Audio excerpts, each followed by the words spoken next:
Cuando tú escuchas esto, valió la pena lo que era necesario para estar contigo, amor. tú dices, ¡ay, qué rico, salsa boricua! No. ¿Sabías que la salsa como género musical no existe? Entonces, ¿qué es lo que he bailado toda mi vida? Si no existe la salsa, ¿qué es lo que existe? Y si no es de Puerto Rico, ¿de dónde es? ¿Ves? Ahora sí nos estamos haciendo las preguntas correctas. Pues vamos desde el principio. Por cierto, yo soy Jen Al, cantante, compositora, actriz cubana y licenciada en música. Salsa fue el nombre comercial que le dio la Fania Records a todos los géneros que salían de Cuba y se exportaban a Nueva York y al mundo. Tú imagínate que estás en la cocina preparando una salsa para comer y que tú le echas mambo, cha-cha-cha, guaracha y lo mezclas con otros géneros de otros países, pero sobre todo, son. En palabras de Gilberto Santa Rosa, la salsa es la definición de lo que es salsa. El son que salió de Cuba y se hizo salsa en Nueva York. y los puertorriqueños capitalizaron, y hasta Venezuela y Colombia. Ahora bien, de todos esos géneros que mencioné anteriormente, el que realmente sufrió las consecuencias de la apropiación fue el son montuno, porque lo que devino en un sonido reconocible de salsa era son montuno cubano, a la manera de hacer de ellos. O sea que lo que tú has bailado como salsa era son montuno con cosa. Te explico rápido y fácil una historia de más de un siglo. El son surge en el oriente de Cuba a finales del siglo XIX, precedido por otro género, el nengón. Así sonaba el nengón. Ese son de la pasión, ay, es el que me está matando, porque vengo derramando lágrimas del corazón. El son cantable y bailable de España toma la guitarra, pero en Cuba se crea el tres. Ambos son instrumentos utilizados en el son. Las estructuras poéticas de los primeros sones también fueron tomadas de la poesía española. La influencia de África es súper obvia por todos los instrumentos de percusión. Y aquí tienes estos instrumentos de la era de los dinosaurios: la botija y la marímbula. Y sin dinosaurios, bongoes, claves, maracas. También hereda la manera de cantar de los africanos con esa voz de pecho natural, el fraseo, el flow. La alternancia de solista y coro. Son de máquina es uno de los primeros sones que se registran grabados. Son de máquina, María, son de máquina. El son se baila en pareja enlazada y su baile se llama casino. Ya llegaremos a eso. Dicen que fue a partir de 1910 en La Habana que el son evolucionó. Por ejemplo, José Urfé llamó montuno a la tercera parte de su danzón. Y sonaba así. Aquí suena a danzón.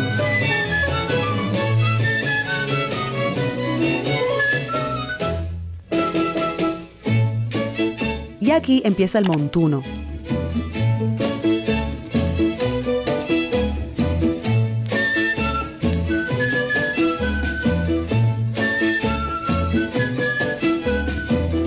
Y es que hasta ese momento no había formato musical definido. Alrededor de una guitarra o de un tres o de otro instrumento se podía armar un son. Era todo muy cambiante. Luego surgieron los sextetos, que quitaron los dinosaurios, y los sustituyeron por el contrabajo. Y los septetos, de 7, que fueron los que añadieron primero una corneta china y finalmente la trompeta. Oye, el de la cornetica, tú no trabajas por la mañana, mijito. Oye, que a mí la marímbula me encanta, ¿eh? Yo lo que te estoy haciendo la broma con los dinosaurios. De hecho, curiosidad, Residente usó una marímbula de esos primeros sones en un tema de su último álbum, Entaya, que es en featuring con el cubano Aldo el Aldeano. En 1925, el sexteto habanero graba para el sello discográfico Víctor sus primeros discos, y fue entonces que se creó un patrón, una manera de interpretar el son, a la vez que el género se expandía por todo el país, por el Caribe, por Estados Unidos y también por Europa. Y comenzó a ser aceptado por la burguesía habanera, pero poco a poco, despacito, y con resistencia. Estarás pensando, ¿pero qué me está contando esta mujer? Si eso no suena salsa por ningún lado. Y a mí me parece muy bien que tú uses tus orejas y tu cerebro, pero relaja la raja, mi amor, que esto acaba de empezar, ya estamos llegando. Mira, de esta época son el famoso trío Matamoros, De maldecirte con justo encoro. y el septeto nacional Ignacio Piñeiro.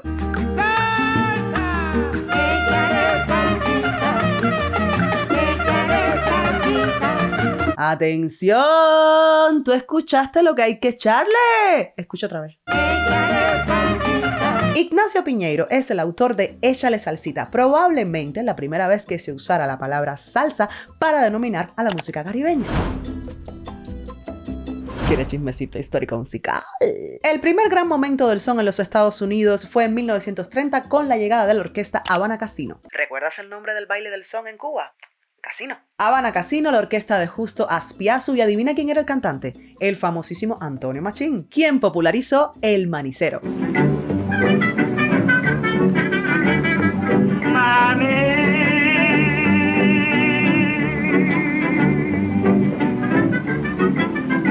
Y esta orquesta también triunfa en París en 1931 y en otras ciudades de Europa. Y fíjate que tenía un formato muy raro para el son, pero a la vez muy inteligente para captar a la burguesía. Incluía 2 violines y 2 clarinetes. A ver. Vamos a ubicarnos en tiempo y espacio. 1930 a nivel mundial. El bolero de Ravel fue compuesto en 1928. La década del 30 es la década del swing en Estados Unidos. Estamos hablando de un siglo XX donde la música académica o de concierto todavía era interesante para la gente. Y al mismo tiempo estaba sucediendo el jazz en todo su apogeo, a la vez que salían cosas como el tango, el son, todo eso estaba pasando al mismo tiempo.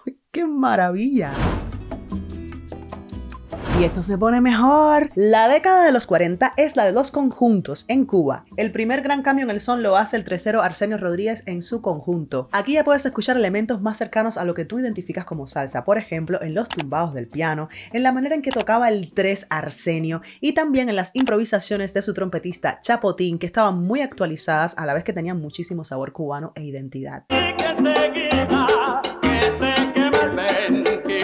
Arsenio Rodríguez, ese era el tipo, le han llamado el papá de la salsa. La de versiones que le han hecho y le siguen haciendo los salseros a los temas de Arsenio Rodríguez de 1940. Sobre lo que te dije del tumbado en el piano, escúchalo aquí. No me llores, no me llores. Otro conjunto muy importante fue el conjunto Casino, sobre todo en la etapa con el cantante Roberto Faz.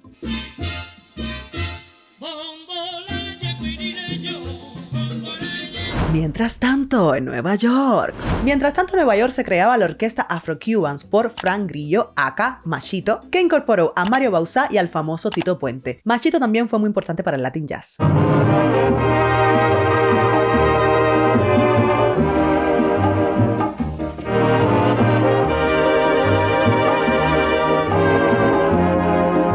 En la década del 50 se destacó el trabajo de Benny Moré con su banda gigante, que tenía el formato de la jazz band americana, que es esa orquesta enorme con un montón de instrumentos de viento. Ellos hacían diferentes géneros de la música cubana, entre ellos son montuno.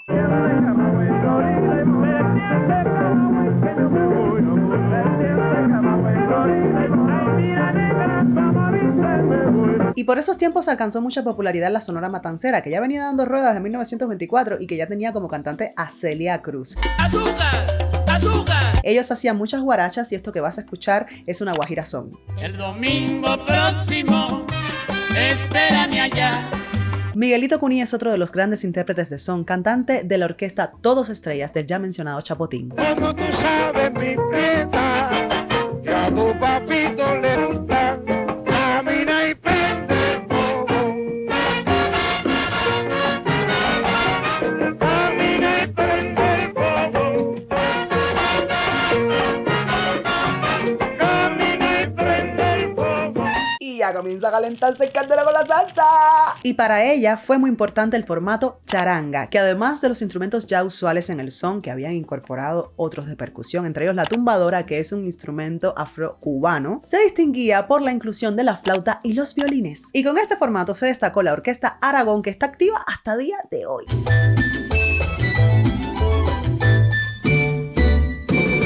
Sabrosona. La primera charanga fundada en Nueva York en los 40 fue la del cubano Gilberto Valdés.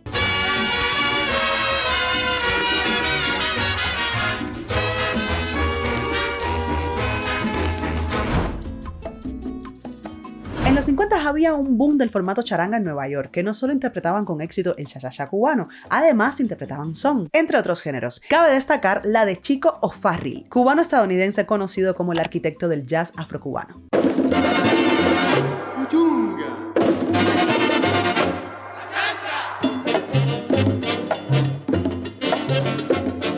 Llegó el 59. La Orquesta Sublime le pidió a Eduardo Davidson que compusiera algo nuevo, algo de impacto musical, y este junto a Rubén Ríos compuso La Pachanga.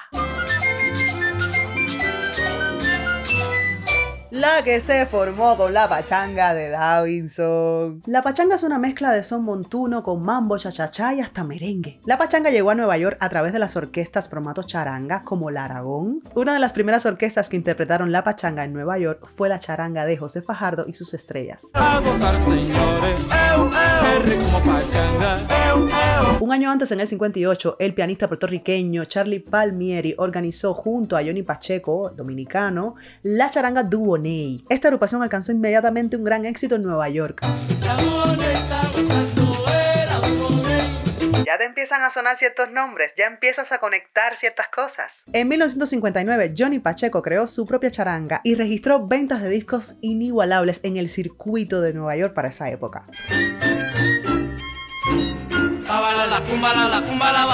Según mis oídos y en mi opinión, yo escucho estas orquestas de charangas de Cuba y de Nueva York de los 60 con una mezcla de pachanga, son, mambo, cha-cha-cha, y entonces no me extraña que a ellos les pareciera una salsa. La pachanga dominó la primera parte de la década de los 60. ¿Pero qué pasó en Cuba? Que la pachanga de Davidson fue prohibida cuando él se marchó al exilio. Esto dejó a Nueva York el terreno fértil para que se expandieran y popularizaran las orquestas formato charanga y la pachanga. A principios de los 60 en Nueva York el formato charanga sufrió cambios, se le añadieron trompetas, trombones y en ocasiones saxofón, y este mismo cambio estaba dándose en Cuba hacia lo que llamamos hoy timba. En el periodo del 60-65 surgieron otras excelentes charangas en Nueva York que impactaron significativamente el mercado latino. Podemos mencionar entre ellas la charanga moderna de Rey Barreto, Nuevo Ritmo de Mongo Santamaría y la orquesta Broadway de los hermanos Servigón. Las orquestas charanga y el ritmo pachanga comienzan a perder vigencia en 1965 y de ahí hasta 1968 se cocinará el caldo de la coyuntura histórico-musical que abrirá el camino para el surgimiento de la salsa en Nueva York. De ese periodo podemos mencionar lo siguiente: las bandas latinas con muchos miembros no son rentables, la sonoridad de la charanga no representa la violencia y la dureza del barrio ni la última etapa social de los 60 en los Estados Unidos, la referencia musical de la Cuba revolucionaria está vedada en los Estados Unidos,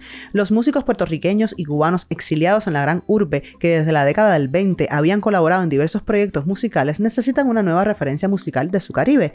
El mercado de la música popular en los Estados Unidos requiere una nueva alternativa musical latinoamericana además del bossa nova. Y ese fue el caldo en el que se cocinó la salsa en la década del 60 que cuajaría en la primera parte de los 70. Como yo te decía, cuando yo empecé con Tito no le llamaban salsa. Yo empecé a grabar con Tito 65, 66 y no se llamaba salsa, pero yo tengo entendido que por el 67 Pacheco, Johnny Pacheco y Al Santiago hicieron una compañía que se llamó Alegre y a partir de ahí empezaron a llamarle salsa a esa música en Nueva York, ¿verdad? En el mismo 67 en Venezuela había un programa con un locutor que se llamaba Fidias Danilo Escalona, murió ya el año pasado, y él tenía un programa que se llamaba La Hora de la Salsa, pero con música de la Sonora Matancera. Por eso yo digo que yo no reniego de ese nombre porque gracias a Dios cuando nuestra música quedó un poquito atrás por un millón de cosas que han pasado, el nombre de salsa la levantó. Pero para mí la salsa es la misma música cubana que yo vengo tocando desde que empecé con la Sonora Matancera. Mientras tanto, en Cuba, hasta el 59, vimos que los músicos cubanos viajaban a México, Puerto Rico, Venezuela, Colombia, países de Europa y Estados Unidos, llevando su música e intercambiando influencias. ¿Pero qué pasó con la llegada del comunismo a Cuba? Para empezar, emigraron muchísimos músicos, managers, dueños de discográficas, y para continuar se jodió el mercado para los cubanos, así de sencillo y de triste. Date cuenta que muchas de las grabaciones hasta el momento se hacían en México o en Estados Unidos. Encima, dentro de la isla también se censuró muchísimo la música estadounidense y británica, y Estados Unidos cortó relaciones comerciales con Cuba. Por ambas partes, ¿no? Bueno. No obstante, Cuba es un país de fuerte tradición y talento musical. Esta historia continúa dentro de Cuba de la siguiente manera. Pasando por la importancia de la Orquesta Cubana de Música Moderna dirigida por Armando Romeu. Yo quiero bailar, porque el ritmo me invita a marchar.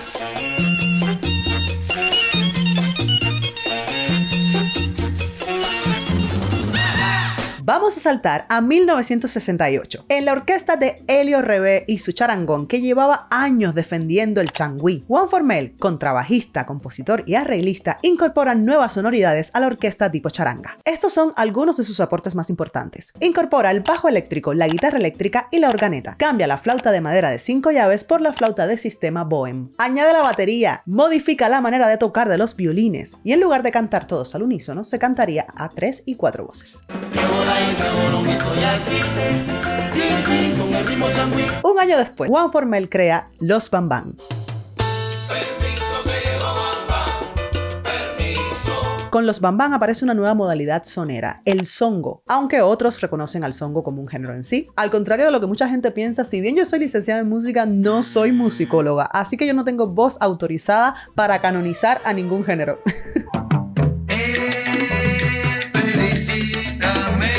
Según el mismo Formel, el songo fue un experimento sonoro, un diseño rítmico inventado y patentado por él. Funda el son, lo yoruba, el pop español, el shake, le aplica el bajo continuo y son muy importantes los aportes de otros músicos. Pupi en el piano, con su estilo característico de tocar, porque Pupi tenía las manos pequeñitas como yo, más los aportes de la percusión de Changuito. Otro que aportó en el poco tiempo que estuvo en los Bambán fue Renber Ewes. La verdad que ese primer disco de Bambán está loquísimo con todas esas influencias extranjeras. No es hasta los 70 que vamos a empezar a reconocer lo que es el sonido Bambán. De hecho, su primer CD salió en el 69, pero no es hasta el segundo, en el 74, que empezamos a escuchar ese sonido que reconocemos como Bambán en nuestras cabezas. Y de ahí para allá la partió total. Del segundo disco es precisamente este tema.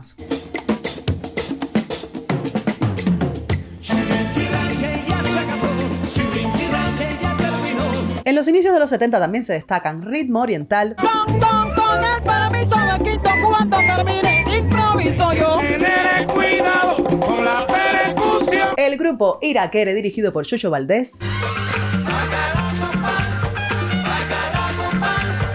En 1978 se funda Son 14 con Adalberto Álvarez como compositor y arreglista que sintetiza la esencia de Arsenio Rodríguez y Chapotín. Quiero ir a Bayamo de noche, a pasear por el parque en un coche. Importante para la timba fue también el grupo Opus 13, fundado por el destacado arreglista Joaquín Betancourt. De ahí saldrían otros salseros timberos más adelante, como Pablo F.G. en los 90. Me llaman el canario.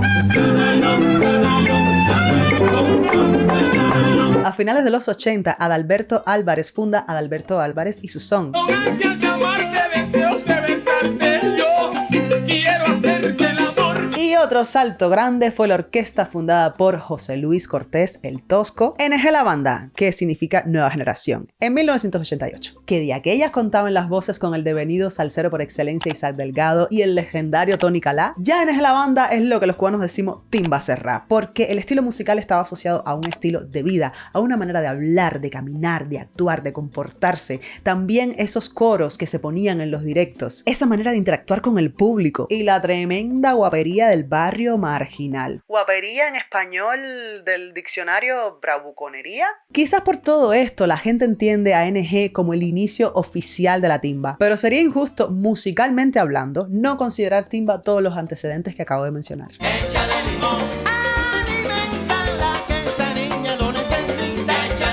Agrupaciones de este boom sonero salsero timbero de los 80, Dandén, Pachito Alonso y sus Quiniquini, Cándido Fabré. Eso en el oriente de Cuba. Este señor tocaba y toca hasta que amaneciera. Porque no para de improvisar y porque tiene la voz ronca, así que más le da. Eso él nada más. Anteriormente había formado parte de otra orquesta importante, la original de Manzanillo.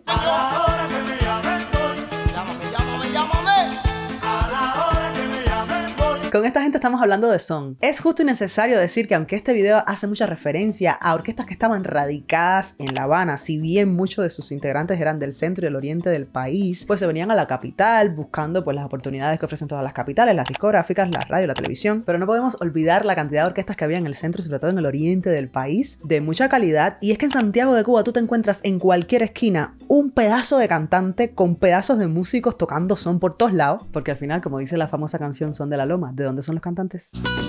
Serán de Santiago, tierra soberana. De vuelta a La Habana, de más popularidad y punto y aparte, Isaac Delgado, Porque viene caminando, abusando. Pablo F.G.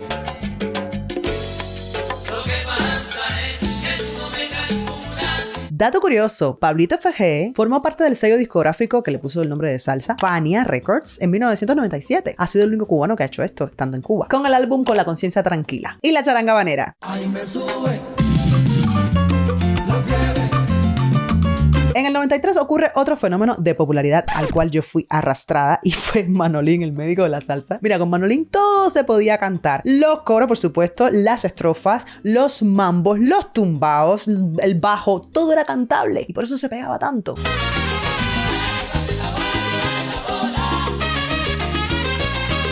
Súper fan de los arreglistas del médico. Por otra parte, y al mismo tiempo, se escuchaba clandestinamente el gran trabajo que estaba realizando Willy Chirino desde Miami. Celia Cruz, que estuvo sonando desde los 50 hasta que partió de esta vida en 2003. Y también vamos a mencionar a Gloria Estefan, aunque ella cantaba otras cosas, pero cantaba algunos son. Porque somos un solo pueblo que va cantando. Ya viene llegando. Volviendo a Cuba en los 90, aparecen más orquestas. Manolito Simonet y su Trabuco. Pero yo, caballo grande, ando robante. Giraldo Piloto y Clímax. No tengo un jueguito que te va a gustar.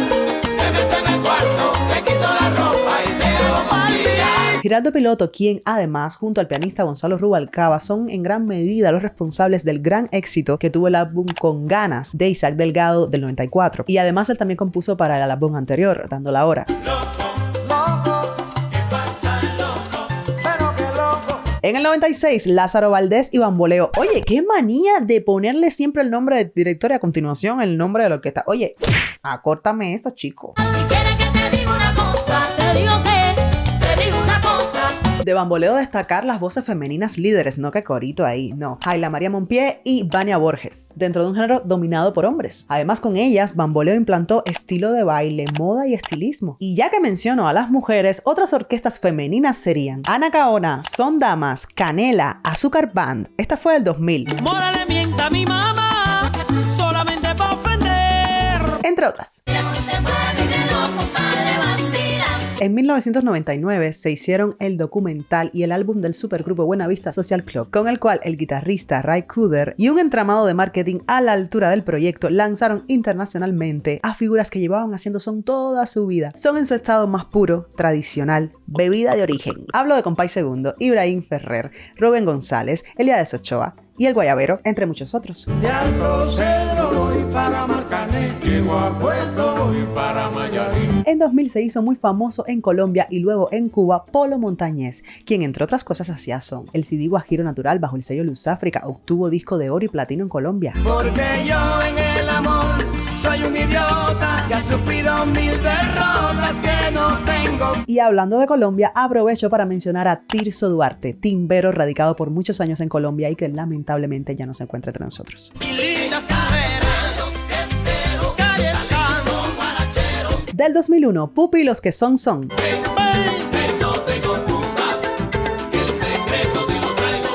David Álvarez y Juego de Manos, otro que hace música tradicional cubana aportándole su toque personal y moderno. Como dice el guayabero, hay que tener mucho cuidado. Cuidado con el perro que muerde callado. Y más orquestas para ti hasta la actualidad. Elio Rebé y su charangón. Tranquilita, respiro y hago así. El Niño y la Verdad. Aprovechalo, aprovechalo que se te va. El que te cura el dolor, el que te da lo que quieras. El Noro y su tribu. Vayan buscando la camilla, que llegó el Noro, la amenaza. Banana Club. Tú sabes que yo soy banana, con sábanas de madera. Michael Blanco y su salsa mayor. Que sigue el legado de Bam Bam. Y dejo para el final dos músicos que para mí son otro salto dentro de la timba, desde mi gusto personal. El músico Alain Pérez. Y Alexander Abreu, que fundó Habana de Primera en 2007.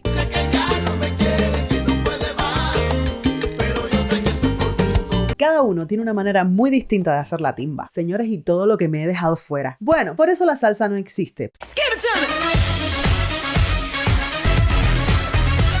Porque es son montuno en teoría. Entonces la salsa puertorriqueña sería una manera de hacer la música cubana, una manera de acercarse a ese son montuno, una variante de la música cubana. También, en mi opinión, lo que ha hecho Puerto Rico a través de todos esos años ya tiene mérito propio. Está definida musicalmente y eso hay que reconocérselo a los puertorriqueños. Entonces la timba sería la actualización del son, o un género en sí mismo, o un intergénero, como dice el musicólogo Danilo Orozco. Tampoco estaría mal decirle que es la salsa cubana, porque nos conviene formar parte del mercado. Lo que sí está claro es que la timba tiene mucha identidad musical cubana. Pero nos conviene a los músicos cubanos meternos en ese mercado bajo el nombre de salsa, porque la música no deja de ser un negocio. Y esta separación política y económica ya nos ha hecho demasiado daño. Y por eso no me extraña que Michael Blanco, el de Salsa Mayor, esté haciendo festivales de timba bajo el nombre de salsa. Recientemente se hizo un festival de salsa en La Habana y eran grupos de timba tocando. Todavía hay mucha discusión si a día de hoy, con las diferencias que suenan en la salsa y en la timba, estaríamos hablando de géneros distintos. Pero lo que no se puede olvidar es que no habría salsa ni timba sin son. Y eso queda clarísimo con todos los tracks musicales que hemos escuchado a través de este video,